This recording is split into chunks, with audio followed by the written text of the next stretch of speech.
Have you ever felt like you need a little more power behind your words to be able to convey your message or stand for yourself, perhaps at work, your business, and life? Today, my special guest and I, we're going to talk about the communication framework that everyone needs. And I am pretty sure it's going to help you with adding power to your voice.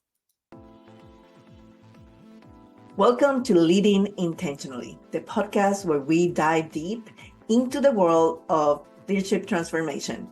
I am Carmen Paredes, your guide in this journey, and I'm so thrilled to have you with us today. In each episode, we share strategies, insights, and stories to help you drive growth, enhance workplace culture, and lead with intentionality. Whether you are a seasoned executive, an aspired leader, or just someone passionate about positivity in the workplace, this podcast is for you. Each week, I'll bring you conversations with thought leaders, experts, and trailblazers that will share with you their insights, wisdom, and experiences so that you can apply these practical tips to your leadership journey. Get ready to explore topics like inclusive leadership, women's empowerment, effective communication, and so much more. If you're ready to lead intentionally and make lasting impact in your organization, you are in the right place. Let's embark in this transformative leadership journey together. This is Leading Intentionally. Let's dive in. Welcome to today's episode of Leading Intentionally. Today I have a very special guest. Her name is Daudi. She's a British English teacher and psychologist certified by Cambridge University in communicating for impact and influence. She has a master's degree in journalism and has hosted a live current affair women's talk show based in London.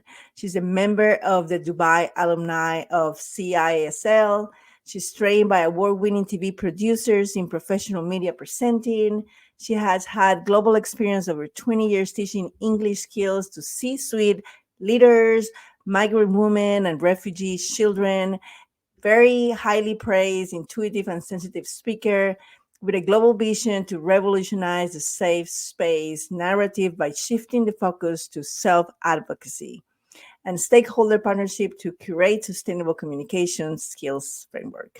Jan is featured as a global expert on some of the world's most influential female membership platforms, including being a founding member and official mentor on Playbook, the award-winning women's career app. She was also featured as the top 100 women making impact in Africa, and she's the best-selling author and a founder and CEO of the female communications training company, Miss Community Team, based in the UAE, where she lives as a British expat with her 5 children. And it's 1 a.m. in London right now as we're filming. So thank you so much, Jan, for staying up, for being here. I'm so honored to have you with us today. Well, thank you, Carmen. You're always such a generous soul and full of energy and vibrancy. I am truly feeling wide awake in your company. Thank you. So yeah, why don't you tell us a little bit about yourself? I mean, I obviously read your beautiful bio. I'm like, oh my God, as I'm reading it, like, wow, so honored that you're here. But it's so much impactful, so much more impact when you share, like, who are you? How did you end up here? What happened to you that you decided to take communication as your passion? Well, I recently uploaded a video on my Instagram kind of explaining just that. So what I said in that video was from an early age, growing up as a migrant in the UK, second generation from my parents' travels, and I come from mixed parentage. It was very clear that communications was a key transformational tool for me. And lots of different messages around me about who are you? Why are you here? Should you be here? Do you belong here? Kind of don't like that you're here. Maybe we do like you're here if you have something valuable to offer. The identity crisis is very real for people who have a sense that they don't quite belong, perhaps. And that whole, I guess, ecosystem that I was in really pushed me to navigate very deeply. Who am I? Who who do I want to be represented as? Because there's so many narratives around me taking control of my story and telling me who I am. So I think from an early age, that kind of was very clear for me. I saw a lot of people around me who were bullied, harassed, labeled, whether they were emerging females as teens, whether they were people from different demographics. This is something that always kind of made me feel, you know what, I'm not comfortable with just watching that. I need to step in. I need to say something. And I'd always be the person to advocate on behalf of somebody else when they felt that they weren't able to have the power. So that kind of, I guess, activism spark has always been in me. And my voice to speak on behalf of other people who didn't have a voice was something that I could see could make change. So whether it was in the school playground, I was published at 9 years old actually for actually writing a poem about stepping in to someone else's bullying engagement, saying, no, you can't do that. Not when I'm around anyway. And that got published and I went into an award ceremony and received an award at 9 years old. And that was a very, I think, important moment for me to see how powerful communications is to actually make a change. I think that probably was my earliest memory of communications and journey. I'm like nodding as you said. I have just nodded the entire time we were speaking because I, as an immigrant to the United States, can also relate to all that. I have been, I'm not going to say bullied because it wasn't quite there, but I have been told that I needed to change that. I needed to get a little more Americanized. And that, as confident as you see me, as bold as you see me, as driven as I am, did play a role in my limiting beliefs, and it held me back for the longest time, even for my speaking career. I always wanted to do a TEDx, and I held myself back because I didn't think I fit in the stage. I didn't think I deserved to be there because I didn't sound like the other people. And it's so sad that that's happened, in the 21st century. We're still having to deal with these things where we have to deal with ethnicity and all that. But so I'm so glad that you had that activist spark on you, as you call it, and that you stood up for not only for yourself but those around you, and now you're doing it as a business. Because as someone who has been in corporate for 20 years, I know what it takes to stand your ground and speak up. Companies are transforming where there's more women and there's younger people and things are kind of softening, but it's going to be another 20, 30 years before it really becomes an equal playing ground, I think.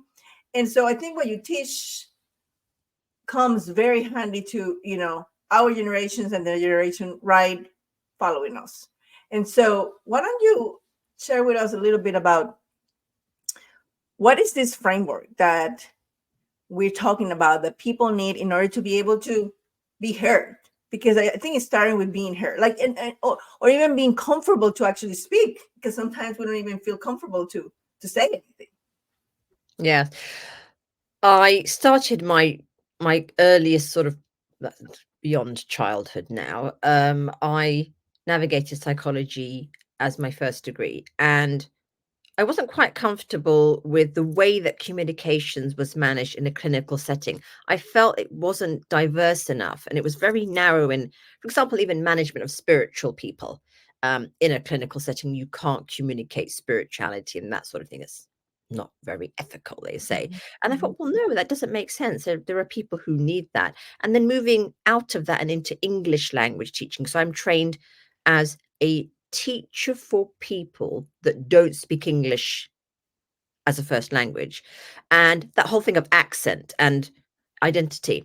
There's an interesting thing that I asked. I was actually trained by a UN professional who was very high up globally in the English language world of, I won't say the companies and so on, but I asked him the question when I was training. I said, do you have to communicate the culture of English as well as the language? And he kind of looked at me and he said, yes, you do.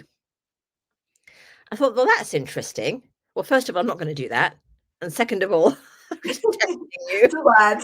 And I thought that's remarkable because it's identity erasing, in my opinion, doesn't have to happen when you are trying to communicate yourself authentically. That's the whole point. We're supposed to share and exchange information, not lie or kind of deceive people out of convenience or fear of consequence. And that's the thing about the framework. I'm actually a trained actress way back from my early days as a teenager. And that whole like putting on a show, acting, some people live their entire lives in that mode. And that's an absolute shame. And with the framework, it's say what you mean what you say without being mean. Oh, I love it. And I can talk more about that, but that's essentially saying what you mean, being accurate, mean what you say, be authentic, without being mean, be amicable and kind. The 3 A's, I kind of look at it like that. And I think to be assertive, to be powerful, to be seen, you don't have to put other people down. That last part there, I'm very much against this toxic positivity. I can say what I want. I can do whatever I want. Doesn't matter about you. You can go somewhere else if you don't like who I am. It's very abrasive and hyper masculine, some of it, in terms of leadership language. A woman's power doesn't have to be showing up in that way to be a good leader in her language. So that's the framework in essence. I want to dive, if you're okay with that, into this thing, because I think I wrote it down. Each of those statements are so powerful, because the first one, say what you mean. How many times, me included, found myself trying to put bows and, flowers and chocolates and whatever, like dress up what I'm trying to say, because I think that it's not going to be taken seriously, or it's not gonna land well. And I'm not even talking about the third stuff. I'm talking, I'm kind, I am generous and all that, but maybe because I have all these limiting beliefs, I think like I need to make it fit into this model, into this framework, into this mentality, so it's even taken seriously, right? And so we start adding adjective and qualifiers to everything we say, and then it loses power. Mm. Let's look at, for example, some of the other work that I'm doing in terms of harassment, bullying. A lot of the women who I teach at executive level, they're very good titles, great paycheck, but very unhappy. Mhm. And a big part of that is, for example, they might be in the boardroom or in the C-suite sort of level with other men, and they might get the microaggressions or the kind of comments about even their demographic, not just necessarily their femininity. It could be about their background as a whether they've have an accent, as you say, or from a particular part of the world. And they might then be asked, "Oh, sorry if there's a joke," for example. They might say, "Oh, do you mind that joke was said?" And let's talk about this. Say what you mean. They might say they're not okay with it. Okay, comfortable about that joke or whatever it was, but they'll say, "Yeah, that's fine. That's fine. That's okay. Don't really agree with it, but it's just a joke. I understand." That's not actually what you mean. Yeah. You're not saying what you actually mean. And you're giving permission for things to happen around you. And that's where you're going to take responsibility. If you haven't said what you like and what you don't like, and you haven't actually communicating your boundaries, then you haven't said what you mean. So you need to take some onus on you to actually give people that information. So that's an example of how you may not like circumstances, but you may facilitate it. So yeah, that's one example, I think, in point of very intelligent people, very competent people who still don't use their education to say what they mean. Well, and it goes deeper than that, right? It goes deeper than the ability or inability to actually articulate the words that you should be saying in that situation. It comes to self-worth and self-confidence. Do you think that you actually are valued enough in that environment to be able to stand your ground, set boundaries, and still be respected? And so ironically, you will be more respected because you set your boundaries, and you put your stake in the ground. But our inadequacies make us feel like, ooh, if I rock the boat, I'm gonna be the outcaster, and so I'm just gonna ha ha, laugh at the joke. I have been a position, very privileged position, to have traveled practically the entire world. I've done a lot of traveling. I finished passports before they're expired, and I've moved with my 5 children, and I'm raising bilingual children, Arab and English. My husband speaks Russian as well. So in my movements globally, what I found, and as an English teacher as well, navigating accents wherever I'm living, and trying to communicate and assimilate in those communities, every single place has its cultural programming, number one. So women in France who are my demographic, they will have a problem expressing themselves looking like this because it's not allowed by law. They may not access education, they may not access medical services. So the accent isn't even an issue, it's just the way you look, right? Mhm, And that's mhm. Europe, right? There are literally governments telling people, women, you cannot dress like this, and they will enforce that with punishment and criminalization and fines. So I think every area will have its cultural programming, and every area, depending on the political situation as well, different eras, the 1980s, the 1990s, and presently, there are different influences that are triggering people to behave in certain ways, messagings in the media, movies that come out, or whatever it is. And you'll see waves of influence. And that's the whole point now. When there are narratives around you hijacking your identity for whatever reason, um, governments come and go, and each government might have its own agenda to inject an influence in that society. You've got to be able to work with that and your children as they navigate the generations with you. What are we dealing with now? And how do we take control of the narrative? So let's look at the second point. We said, say what you mean, be accurate, mean what you say. How do I show up authentically in all of this noise? Do I just go along with, okay, this is happening now, so I follow that and fit in because of that? So that's not fashionable now, so I'll do this and change that, my accent or whatever it is. If you do that every decade or every government or every new movie that comes out or whatever it is, you will just be simply a feather in the wind with absolutely no control over your destiny and how you shop. You're not authentic. You hide everything about yourself. And I think that's it's sort of like a living death. I mean, it sounds very graphic, but you're kind of a ghost in walking through this life, and you don't really get to thrive, you just survive. And that's the thing, you need to be able to have the confidence, and that's where my psychology comes in. I'm very unique in that I have a multifaceted skill set. I do not believe that you can truly coach communications without psychology, Yeah. because everything is mindset and everything comes from within ultimately. So you need to have the psychology and the skill set matched to show up authentically. Yeah, I mean, because it could be that if someone has a communication block, it might be subconsciously intentional, right? Not consciously, but maybe they are putting a, a breach or a fortress around them for a reason. Maybe it's a protection mechanism, right? So that all comes with mindset and very deep wounds that you have to unravel to be able to have any communication training or way of living stick. I mean, that totally makes sense. I see it all the time with all kind of stuff. Mm-hmm. And so the next one is without being mean, which is, I think, perhaps my favorite one, because I talk a lot about compassion in leadership, and people are just mean, period. Like, sometimes I feel like I'm back into like middle school or high school, and it's like I thought I had survived that. I never had to deal with that again. And then you go into a office full of grown-up people, and here it goes all over again.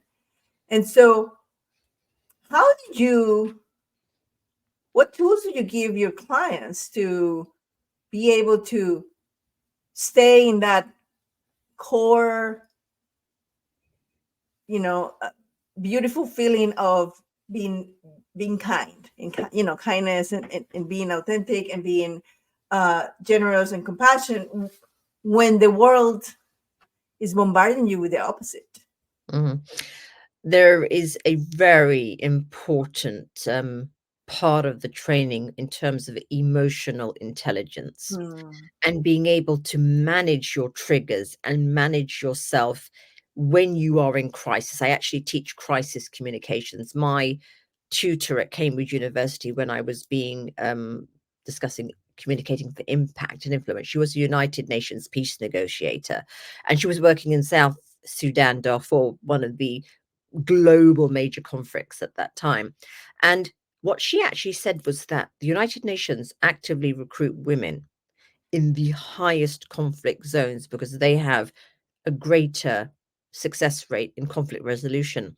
And I thought that was interesting. Like, what is it about it, the female dynamic, that makes them successful? And she articulated as it's the feminine energy and the fact that we are able to provide a safe space where Threaten. terrible, horrible, aggressive energy can be Mhm. present. But when we harness the opposite of that and we don't become part of the problem, we rise above the problem and take control of our own reactiveness. The reactiveness comes from survival instinct and the animalistic instinct to just fire back or insult or use phrases that are very hyper aggressive. That's not control. It's the easiest thing to do, but it isn't going to be the long-term success of where you want to be in a positive space. Not for you, because we usually end up regretting when we said the thing that we shouldn't have said. Shame, guilt, all of that, that's all negative for you. And also in terms of conflict resolution, you just make the problem bigger and you don't actually have an easier time to get a great team together or your relationship to be fixed, your child to feel they can talk to you again, whatever it may be. So what I've really looked at is emotional intelligence and Mhm. also being able to realize not everything is about you. Think beyond yourself. When people insult, when people are personal and do personal attacks, that sort of language, it's always a About it. reflection of something that Mhm. they are navigating themselves. So having that empathy to realize, gosh, like, what happened to you to make you show Right. up like that? Um, it isn't about you, and that's a really powerful tool I found. And I was going to say, I found in my journey, when I found that maybe, I don't know, 3 years ago or so is when that realization came to me through my own healing. And I was able to be in very toxic environments, very high tension meetings where, there was attacks left and forward, through the screen or in the conference room or wherever we were at that time. And I got to the point where I never felt attacked because I understood that it Mhm. wasn't about me and it was all about them and whatever happened in their childhood, and they're still stuck. And I love that you bring emotional intelligence, because that's what happened. We get stuck in that age when we had that thing that is triggering us now. Like we go recall that memory and go back in time, and that's what is reacting. 7, 8, 9, 10 year old little whoever. And so when you, from this side, have the perspective of that's what's happening, then you have the power to be compassionate, the power to be kind, because it's not against you. It's not you. And I was listening Simon Sinek this morning, Mhm. and he was saying something about how he's pleading to the younger generations to forget about the fact that their leaders might not be the leaders that they would like to have. But where you stand right now, you have the power to be that leader for the people who's coming behind. And the change needs to happen somewhere. And, too bad for us that we didn't have that support, but we can make the change. And I love that what you're doing is going to provide so much change for the world, because people need to learn these three tools Mm. at everything. It's not just in business, but in your home, in your relationships, right? I love it. Yeah. I love this work. I mean, I can give you a quick story actually about one of my clients from America. She jumped on a program with me and at the end of the program, she's absolutely fantastically happy with the outcome. And then she said, Jan, I need to tell you something. I said, yeah, what is it? She said, I haven't actually told my husband how much your fee was. And I was like, okay. She said, well, I kind of had to drive him out of the house somewhere far in case he got a bit upset. And when I told him the fee of what I had to pay to get you to coach me, he paused and he said, it was worth every single cent, I because love it. his commentary was, you haven't just elevated yourself as a businesswoman, because she was owning a business at the time. You have elevated your entire presence, even in the home, the way you deal with the kids, the way you deal with me. Our transformation has been holistic as a family. And I think that was just a remarkable, for me, testimony of somebody who wasn't even in the program, who clearly got impacted by the program. And I think, Carmen, that story is so very powerful and important to tell, because that is exactly what happens to people when they communicate with the right framework. Mhm. The framework is there to tick the boxes of where you should be going with how you show up. Communication shouldn't be random. Just say whatever comes into your brain. Just respond to whatever's around you. Communication should be intentional. We are intelligent human beings, and we have the ability to think independently. We don't have to be these robots that follow the culture that we happened to have been born in, follow the generational patterns of our caregivers, whoever they may be, parents or whatever. We don't have to be in that school, in that ghetto, or in that really high brow place that tells you that you're more important than someone else. We can navigate our personal communications with the framework, and that can literally break generational patterns. And I think that's the powerful thing about what I do. I totally 100% agree with you, and I'm just blown away with I mean, that story is so powerful. I hope you have it in video or something, because that story by itself, and if not, you go ask, because that story, it's so powerful and it's true. It's like when you change yourself, everybody around you Yeah. can notice it. You don't need to go around and say, "Ooh, guess what? I am in a communications training now." Let it show by itself, and when it's real and when it's powerful, it would show. Mm-hmm. Yeah. Yeah, I love it. So yeah, can you tell us where people can find you, and how people, like, if someone is interested, like, in getting to know you a little better, what's like a first step to kind of get to interact with you? Okay. Well, for anyone listening to this podcast, I can give everybody a specific opportunity to have a consultation with me at a very, very much reduced fee that other people have been paying. So I can offer that as a service for Great. an initial, I'd say, insight into yourself. So what I always start with is an appraisal of your communications from a psychological point of view and from a skill set point of view. So I would look at in an hour-long conversation, around about an hour, we'd sit in a private, non-recorded session, safe space, where I will go through specific frameworks of questions that I've developed uniquely. No one else is doing this in the world. I developed this process myself. And we'd have a navigation of your strong points in communications, where you really clearly very competent, and also any areas of growth, that might be holding you back, or that tone, or that mannerism that I picked up, because I'm trained in discourse analysis. So I'll analyze the discourse, and I also use AI now to give full reports on your communications. And every single woman, without question, who's had that assessment, they're not coaching yet, but they found the assessment in itself was absolutely life transformative, from an awareness. Awareness is everything. Yes. Some of them said, my husband hasn't understood me the way you have. And that it's remarkable sometimes, though, we have patterns in our conduct, and it tells something like somebody needs to be honest and sincere to say, you know what, that's working or that's not working. Most of the time people are too polite or not even interested in you to give you that kind of very valuable feedback. And I think that's where the assessment is a good place to start.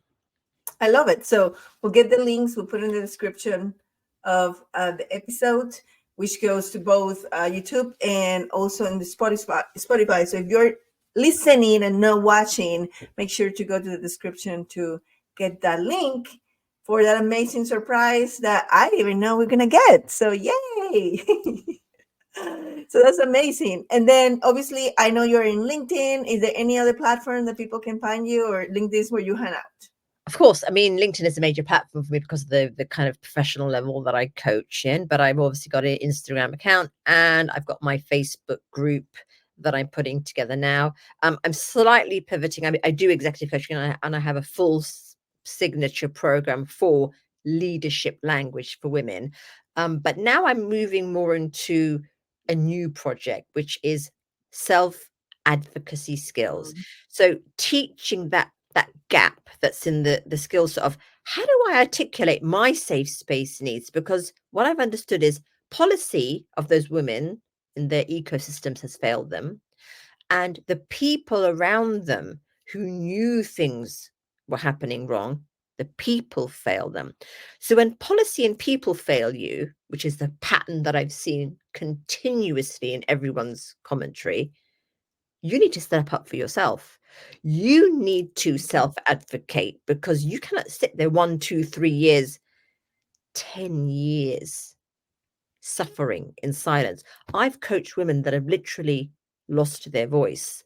One of the clients that I've had recently, she's a very intelligent, brilliant person at her job, working at the highest level, but her toxic manager over the year was so kind of oppressive, abusive. She developed a stutter. She basically lost the ability to speak fluently because her nervous system was so wrecked. And even she left the job, but the stutter came with her wherever she went. So she was completely sort of at a loss. I'm not like, this is not who I am. Like, I need to change this. And thank goodness the program, after 8 weeks, we dealt with that. And it was an amazing to see that people get their life back. But I thought to myself, how many years have you lost? How much time and progress has been missing because of one person's decision? They had that much power over your life. And I think that's where this has to stop. And this self-advocacy skill is definitely a gap in the leadership frameworks of most institutions and people's lives. I'm going to say something a little bit controversial now, if that's okay. Let's go. Let's do it. I can do that with you. I'm going to say that with all of the years that I've been doing this work, managing the most vulnerable people on the planet, migrants and children displaced by war, right up to some of the most privileged people in the planet, which is what I'm working with now. There is one consistent thing that unifies everyone, and that is your safe space is the most important thing you could ever manage in your life. No amount of money is going to benefit you. No amount of who you know is going to benefit you. No amount of your own qualifications or what university you graduated from. That never saved any single person that had their safe space violated, because most of the people had those things who I'm working with. What actually is the greatest form of self-care is not necessarily getting that pedicure, manicure, that PhD. It's actually being able to articulate your safe space and independently trust yourself to do that without relying on people and policy. That is the greatest act of self-care. And I think if this is one thing that people need to reflect on, do you know how to advocate for yourself? And if you don't, that is a big crisis in motion. And if you don't, and you probably don't, because most people I've seen don't, now you can thank me because you know Jan and you know a person who can help you with that. So that's beautiful. And I love when you said that communication has to be intentional, because it goes perfectly with the theme of this podcast, which is doing things intentionally, right? Leading intentionally. So let's communicate intentionally too. And I am so grateful for your sharing today. This has been, I'm normally not this quiet. And I've been quiet because I've been listening and learning myself too, which is it's amazing. I appreciate it so much. So thank you so much for staying up till almost 2 a.m, for being here and sharing your wisdom. And we'll put all the links for Jan in the description of the podcast. And till next episode, lead intentionally.